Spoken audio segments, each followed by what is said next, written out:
पर्वतमाला योजना के तहत जिस प्रकार उत्तराखंड प्रशासन ने रोपवे का जाल बिछाया, वैसे ही हिमाचल प्रदेश में भी बिछाया जाएगा।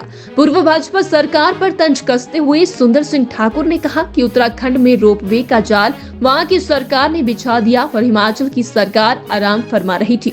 रोपवे के लिए कुछ साइट चिन्हित की गई है, इसके बाद डीपीआर तैयार की जा रही है, जिसके बाद काम शुरू किया जाएगा। 1 दर्जन के करीब बनाएंगे रोपवे।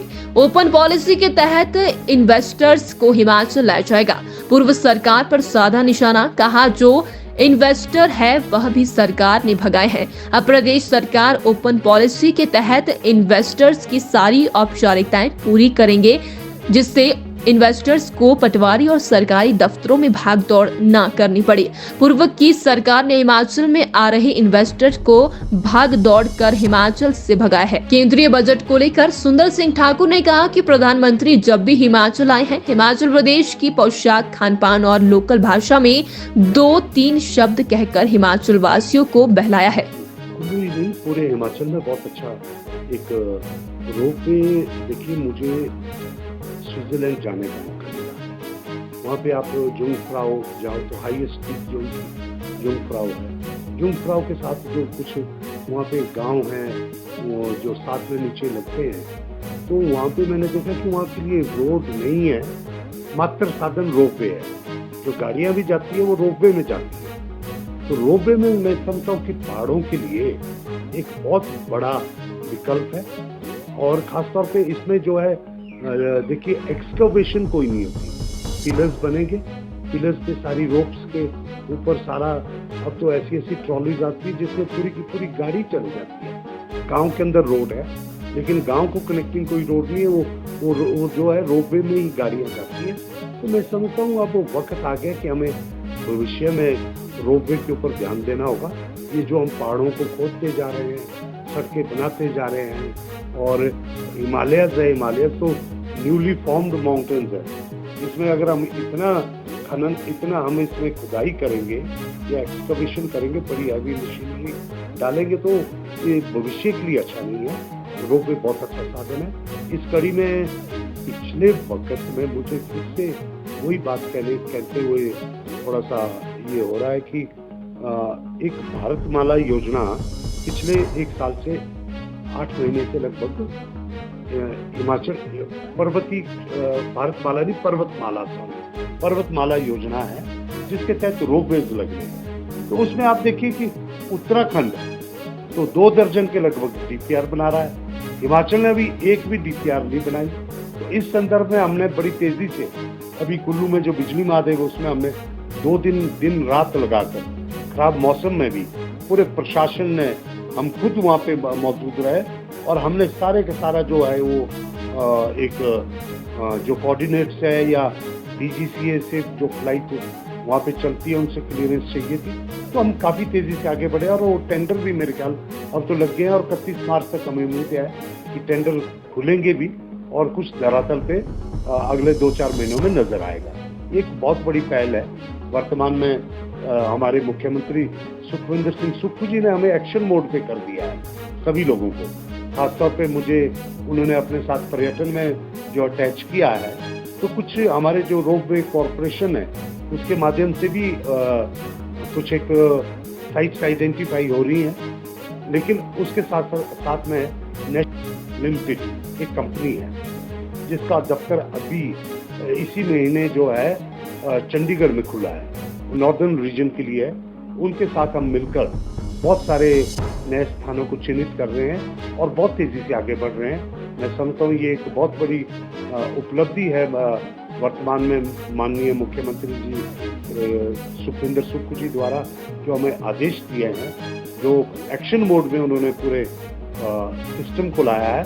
तो ऐसे में उम्मीद रखता हूँ कि अगले 2-4 महीनों में हम भी दर्जन भर रोपवेज पे आगे काम बढ़ाने की कोशिश करेंगे। लेकिन उसके साथ रोपवेज में महज डीपीआर बनाना काफ़ी नहीं है, लेकिन इन्वेस्टर भी आना चाहिए, उसकी वायबिलिटी होनी चाहिए, फुटफॉल उतना होना चाहिए और इन्वेस्टर आए। और इन्वेस्टर को जो माहौल अभी ओपन पॉलिसी के तहत मुख्यमंत्री जी ने एक साफ एक अपना माइंड दे दिया है, सरकार की मंशा को बता दिया कि सरकार जो है सारी की सारी क्लियरेंसेस पंचायत से लेकर, फॉरेस्ट से लेकर, पोल्यूशन से लेकर, डीसी से लेकर चीफ सेक्रेटरी तक सरकार कैबिनेट से सारी चीजें मंजूर करके आपको ऑन रिकॉर्ड देगी और सीधे जो इन्वेस्टर को बुलाया जाएगा उन्हें काम करने के लिए प्रोत्साहित किया जाएगा कि वो काम शुरू करें। ये एक बहुत बड़ी पहल है कि पहले क्या होता था, पहले ये होता था कि कोई 100 करोड़ की इन्वेस्टमेंट हिमाचल में लेकर आ रहा है, अभी 200 करोड़ का ये बिजली महादेव का रोपवे बनेगा लगभग। अब 200 करोड़ जो इन्वेस्ट करने आएगा वो फिर पटवारियों के चक्कर काटेगा, वो फिर पंचायत के चक्कर काटेगा, वो फिर वहाँ पे डिस्ट्रिक्ट एडमिनिस्ट्रेशन डीसी ऑफिस के चक्कर काटता रहेगा, डीएफओ के चक्कर काटेगा। तो ऐसे में बहुत सारे इन्वेस्टर्स हिमाचल से अपना मुंह मोड़ चुके थे और प्रदेशों में जाना शुरू हो गया था। ये पूर्व की सरकार में रहा है ये, लेकिन अब जो है सारी की सारी ओपन पॉलिसी के तहत सारी परमिशंस इन ऑर्डर जो हर प्रोजेक्ट के साथ जोड़ी जाएगी और उसके साथ उसको ओपन बिल्डिंग में डाला जाएगा। बहुत एक दृढ़ संकल्प लेकर मुख्यमंत्री जी ने अपनी जो है मंशा को जाहिर किया है। उन्होंने जो गारंटी थी उसमें पहले आप जानते हैं कि ओल्ड पेंशन स्कीम को लागू कर दिया है, बाकी जो आगे गारंटियां हैं उन सब पे काम शुरू हो गया है। और मैं समझता हूं कि इस बारी जो मुख्यमंत्री जी जो बजट लेकर आएंगे, बजाय इसके कि इतनी सारी स्कीमों की घोषणा कर दें, पिछले सालों में हमने देखा कि मतलब सैकड़ों स्कीमें आई और कहां चली गई पता नहीं चला।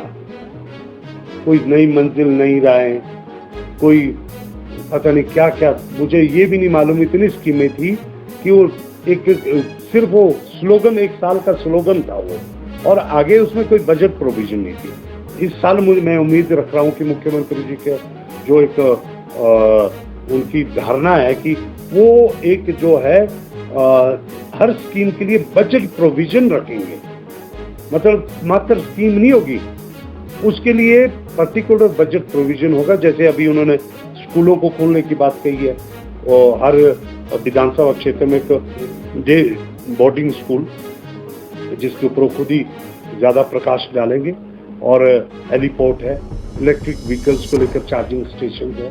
हिमाचल को ग्रीन पावर के क्षेत्र में हिमाचल पहला राज्य है, अगले सालों में कुछ महीनों में होगा, जो पहला राज्य है जो ग्रीन होगा।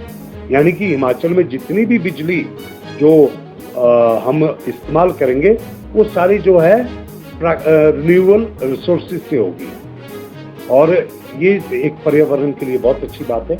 और हिमाचल को मैं समझता हूँ कि इतने बड़े वो काम करने के लिए कि ग्रीन एनर्जी बनने के लिए केंद्र से भी प्रोत्साहन मिलना चाहिए। और क्योंकि जो प्रदेश अपनी वन संपदा को बचाए रख रहा है, हमारे पास क्या है, वन है, वन को हमारे को काटने की अनुमति नहीं है। हमारे पास सिल्वीकल्चर मार्किंग में हमारे जो बहुत सारे फैलिंग होनी चाहिए थी, हमारे यहाँ पे एक्सट्रैक्शन फॉरेस्ट से होना चाहिए था, लेकिन हमारे को अलाउड नहीं है। ऐसे में मैं समझता हूँ कि जो एक हिमाचल ने कर दिखा रहा है, अभी करके दिखाना है, कुछ महीनों में ग्रीन स्टेट बनेगी, तो ऐसे में केंद्र से भी प्रोत्साहन मिलना चाहिए।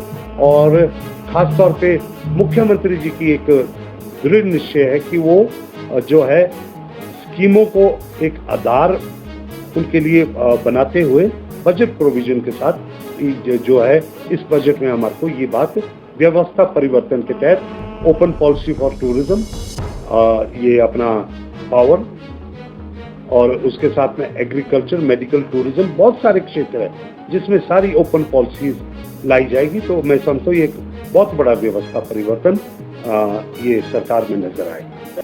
हमें तो पिछले साल भी बड़ी उम्मीदें थी कि हमारे को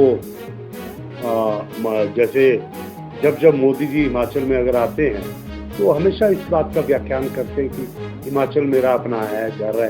वैसे तो हर प्रदेश में ऐसी बात करते हैं, और कि भाई मेरा घर है, तो वहाँ पे दो चार अगर सेंटेंस उस लोकल डायलेक्ट में बोल दें तो, लेकिन ये व्यवहार में भी नजर आना चाहिए था पिछले सालों में तो कोई खास हिमाचल के लिए नहीं आया है, लेकिन उम्मीद पे दुनिया टिकी है। इस बार उम्मीद है कि कुछ वो अंतिम बजट में अपना हिमाचल के लिए ज़रूर कुछ करेंगे और जो हमारा पहाड़ी राज्य है इसकी मुश्किलातों को देखते हुए खासतौर पे कनेक्टिविटी है हमारे रेलवेज में है और ये जो अभी 4 लेन है या और सारी बातें हैं जो हमारी यहाँ पे सुरक्षा की दृष्टि से हिमाचल बहुत ही अहम है। और मैं समझता हूँ जिस प्रकार से चीन का यहाँ पे हमारे पड़ोस में दखल अंदाजी हो रही है, तो उस प्रकार से हिमाचल के जो कनेक्टिविटी को और सुदृढ़ करना चाहिए। खासतौर पे ये जो एयरपोर्ट के विस्तारीकरण है, ये तो केंद्र को इमीडिएटली अपने अंडर लेना चाहिए और इसके लिए जो भी पैसा धन की ज़रूरत है, बेशक वो कांगड़ा के लिए, शिमला के लिए, कुल्लू के लिए जो है पूरे का पूरा एयरपोर्ट का जो प्रोजेक्ट है, इसे केंद्र को अपनाना चाहिए और सुरक्षा की दृष्टि से और सामरिक दृष्टि से ये बहुत ही ज़रूरी है। ऐसे में मैं समझता हूँ हमें काफ़ी उम्मीदें हैं और कल कुछ हमारे लिए खास सौगात आनी चाहिए।